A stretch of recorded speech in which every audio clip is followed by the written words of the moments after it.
Now, farmers are intensifying their protest as we speak. The agitation continues to become bigger and bigger, and the farmers are, of course, pushing for their demand to repeal the 3 new farm laws.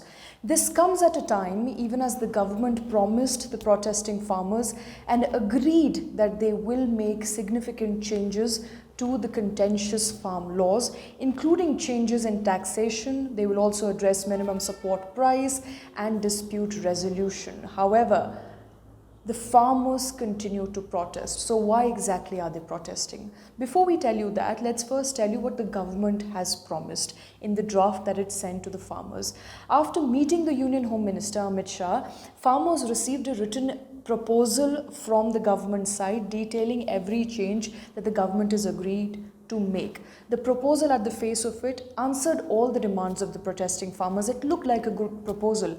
The centre said that it is ready to provide a written assurance that the existing minimum support price or the MSP system will continue. So this should allay farmers' fear that the government will scrap MSP. Secondly, government is ready to amend laws to allow states to register private traders for trading outside regulated mandis. So what essentially means is that there will be changes made in the law so that states will be able to regulate private mandis. They will have the freedom to impose taxes on private mandis as well. This will ensure level playing field between the state regulated mandis and the private mandis, and the private players will not have a free say, and therefore it will not destroy the mandi system, the existing APMC system. Thirdly, the government also said that it will make amendment to the laws to give farmers the option to approach civil court in case of a dispute, in contract farming or in dealing with mandi transactions. Currently, the dispute resolution was at the SDM level, and now the farmers will have a choice to go to court. So what is the problem then? Firstly, the trust deficit. Farmers say that they do not trust the government. If the protest is called off, one cannot be sure that the amendments that have been proposed will be taken up in the parliament. More so, if the new farm laws are a gift from the government, then farmers say they don't want it.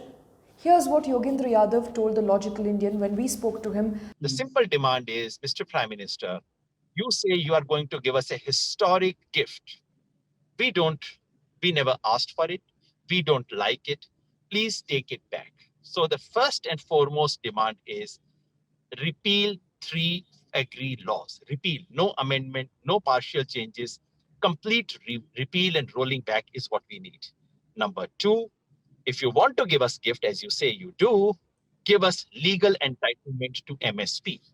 Now let's talk about the MSP. Even though the government has said that it is ready to give a written assurance that MSP will continue, there is no effort made by the government to strengthen the MSP system. The farmers continue to press for legal entitlement to the MSP beyond the current assurance. So just saying that MSP will continue is not enough.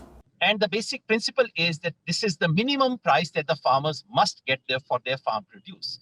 Currently, less than 20% farmers actually get it.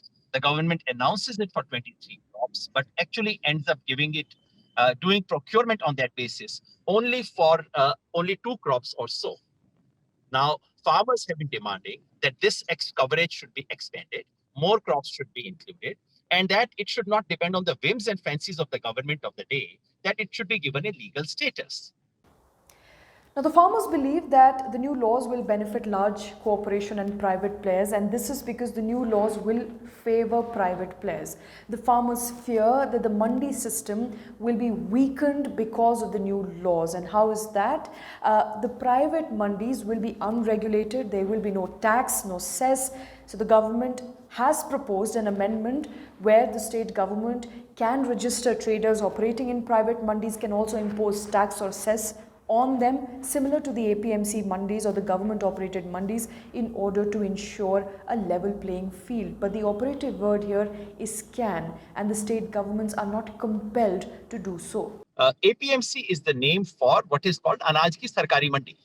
Basically, this is the place where farmers come and sell their produce. This is regulated by the government. You have to have a license to trade there. Most of the traders are private. You have to have a license. You need to be regular, and you need to pay mandi fees. What we want is reform. We don't want deform. What the government is doing today is not reform, it is deform. We never said bring a private mandi which would spell the end of APMCs. We wanted improvement in APMC. We have asked for more APMCs. We have never asked for dismantling of the APMC system. And the real fear of the farmers is that once private mandis come, where there would be no fee, no regulation, no registration, no recording, that would mean that within 2 to 3 years, the existing APMC system would be dismantled.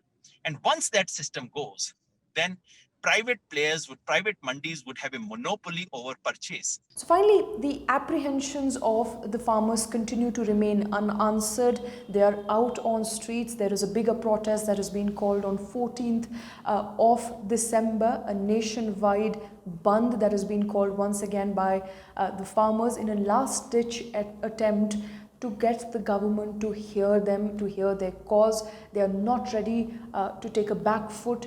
They are pressing that the only way they will call off the protest is when the government decides to repeal the 3 new farm laws.